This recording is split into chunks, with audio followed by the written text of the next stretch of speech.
جو کچھ مخالف کہے ہم اس کو سنیں اور تولیں کہ اس میں سے کتنا حصہ درست ہے اور کتنا حصہ غلط ہے. جتنا حصہ درست ہو کہیں ہاں بھئی یہ درست ہے، ہمارا عقیدہ بھی یہی ہے. جتنا غلط ہو وہ رد کر دیا جائے کہ یہ غلط ہے، یا حقیقتاً غلط ہے یا انتساباً غلط ہے، یا حقیقتاً غلط ہے یا یعنی یہ واقعہ ہی نہیں جو بیان کیا جا رہا ہے غلط، یا یہ کہ منسوب غلط کیا گیا ہے، یا یہ کہ اس کا مفہوم غلط لیا گیا ہے. تو جتنا غلط ہو اتنا اس کا رد کریں، اور یہ کبھی اپنی ذمہ داری نہ بنائیں کہ مخالف نے جتنے کہا آپ کی ذمہ داری الف سے یہ تک غلط رد کرنے. اس کے دو نقصان ہوں گے.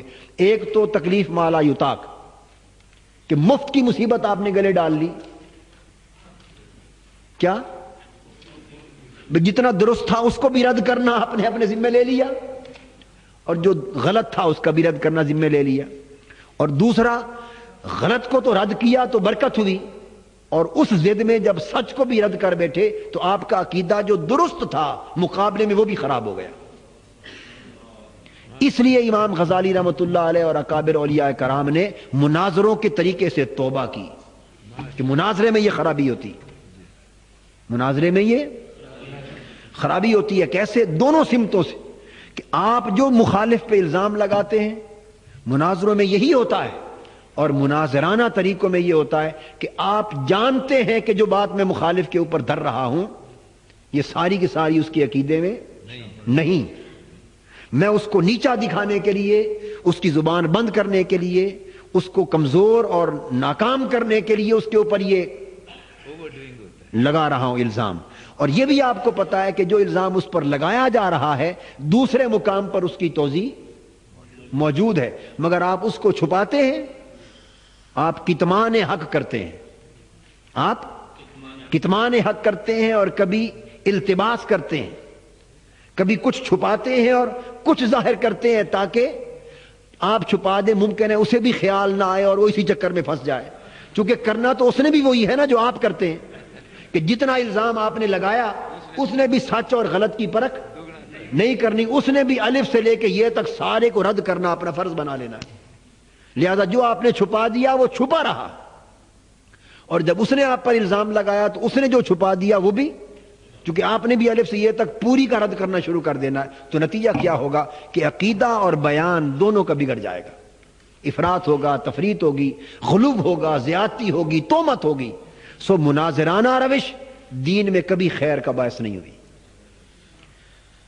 مخاصمت جو ہے علم مخاصمہ، اس سے صرف اتنا فائدہ اٹھائیں کہ حق اور باطل کی پہچان آپ کو ہو سکے، سچائی کو ثابت کر سکیں اور جھوٹے کو جھوٹا ثابت کر سکیں، حق کا احقاق کر سکیں اور باطل کا ابطال کر سکیں. یہ جو مخاصمہ اور مناظرہ ہے اس قدر فائدہ اٹھائیں تاکہ حق اور باطل کی پرکھ ہو اور احقاق حق اور ابطال باطل ہو. مگر اس کو اگر بطریق مناظرہ زندگی میں اپنائیں اور دین کا مزاج ہی مناظرانہ بنا لیں اور مسلک کا مزاج ہی مناظرانہ بنا لیں تو بھئی یاد رکھ لیں امتاً وسطاً لتکونوا شہداء علی الناس، یہ منصب ختم ہو جائے گا، اعتدال ختم ہو جائے گا. اب میں اس طرف جو آ رہا تھا تو دوسروں نے مثلاً یہ کہا جی تم بھی پیروں کے ساتھ اور مشائخ اور اولیاء اور ائمہ کے ساتھ یہ کرتے ہو یا نہیں. تو یہ ایک الزام ہے، ایک بیان ہے. اب اس کو پرکھنا ہوگا. اس کے یہ چیزیں آپ کو اپنا سوال محفوظ کر لیں، ابھی بہت کچھ آگے آنے والا ہے، اس لیے میں اس کو آگے مؤخر کرتا ہوں کیونکہ اس میں ایک خرابی اور ہے. من دون اللہ کے موضوع پر خرابی ہے. کیا؟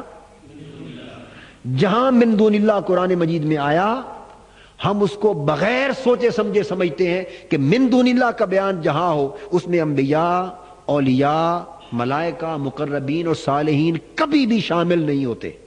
ہم نے یہ سمجھ رکھا ہے یا نہیں؟ یہ تصور غلط ہے. یہ تصور میں ابھی قرآن مجید سے بتاؤں گا آپ کو. یہ تصور من دون اللہ کوئی اصطلاح نہیں ہے، یہ قرآن مجید کے الفاظ تھے. ہم نے اس کو جب اصطلاح بنایا تو اصطلاح کے تحت بعضوں کو اس میں داخل کرنا ضروری سمجھا اور بعضوں کو خارج کرنا ضروری سمجھا. حالانکہ مختلف مقامات آئیں گے، کسی سیاق و سباق سے ہمیشہ من دون اللہ کا دائرہ متعین ہوتا ہے. من دون اللہ اور من دون ہی کا دائرہ سیاق و سباق ہر جگہ جدا ہوگا اور متعین کرے گا.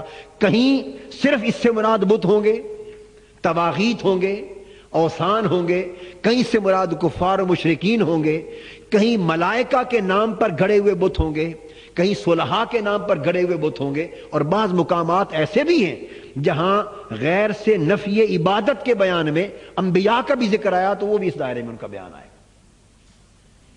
توحید کے تصور کو نکھارنے کے لیے. تو جب ہم نے ایک تصور ذہن میں بٹھا لیا اور جہاں اس کا تذکرہ آیا مختلف مقامات کا سیاق و سباق سمجھے بغیر ہم نے اسے ایک اصطلاح سمجھا اور اصطلاح میں بعضوں کو داخل اور بعضوں کو خارج سمجھا، تو الزام لگانے والے کی طرف سے بھی زیادتی ہوئی اور جواب دینے والے کی طرف سے بھی. اس لیے اس کو آگے رکھیں آئے گا. اس وقت میں چاہتا ہوں صرف توحید الوہیت کے تقاضے 5 لکھانا چاہتا ہوں، وہ لکھ لیں کیونکہ آپ نے ابھی تک